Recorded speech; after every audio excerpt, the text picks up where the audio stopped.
we have been made illegal. We've been criminalised in 2004-05.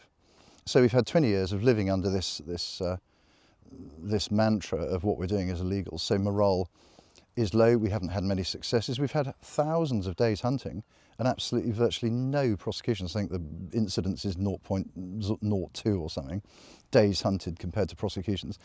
So we're suffering under this law that we know is wrong, we know is bad law. The statistics prove that. And yet our representation is leading us down this road of just appeasing whichever government or animal rights people might want to contest us.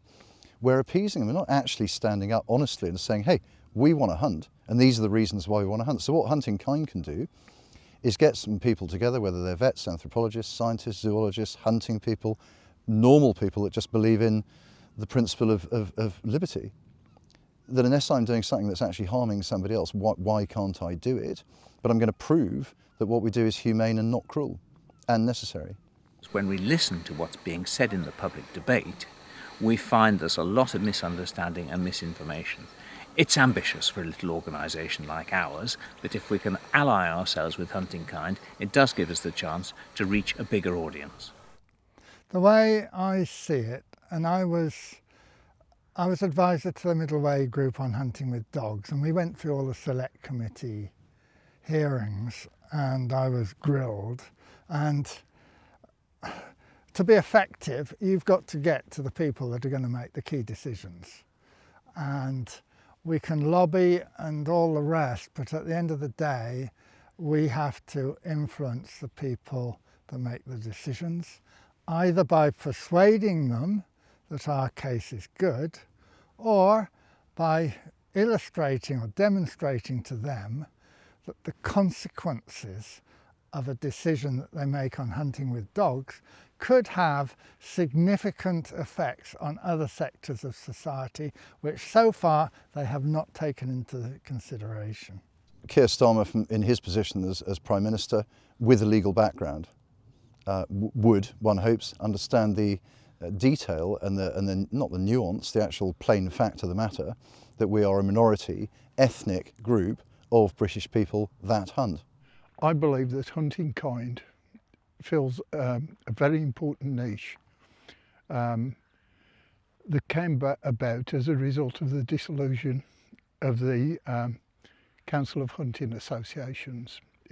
That body covered all sporting groups. When that was dissolved, quite frankly, without the agreement of the people who were part of that association, we were just told it was being dissolved, presumably by, dare I say it, people at the top, the MFHA.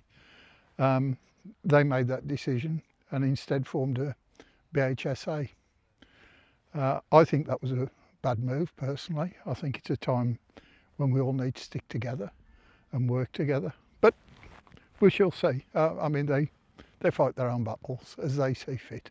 Hunting Kind is focusing on natural hunting, and obviously falconry is natural hunting, so we have a certain amount of synergy there.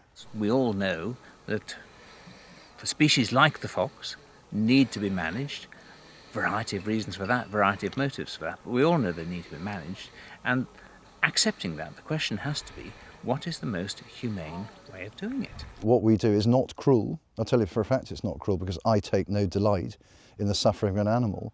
I'm as animal welfare friendly as anybody that I've ever come across, and my hunting compatriots are the same.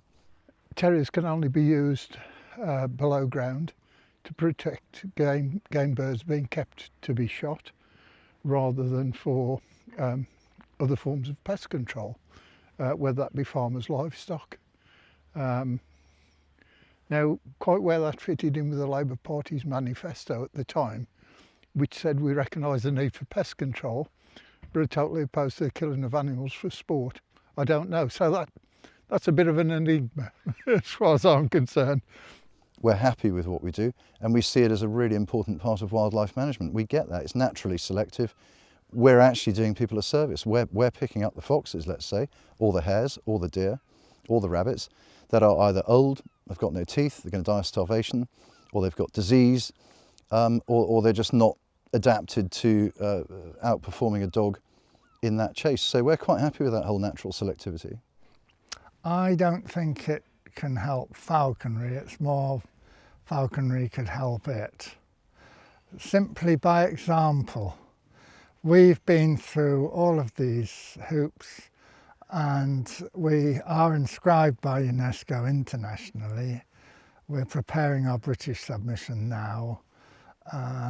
And the legislation, we have had battles over the years over bits and pieces, and that is how life is in the modern day.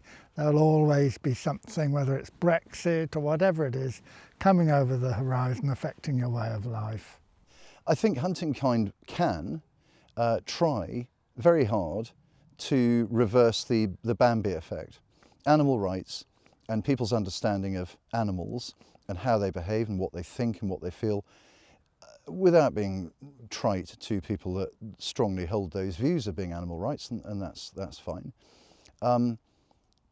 Unfortunately, coming at it from my position, or from my point of view, are coming at it from a very uneducated and anthropomorphic point of view, and they're blinkered to what we see as rural reality and wildlife management reality, and they're also deaf. They don't want to listen. So how do we do that? Really difficult.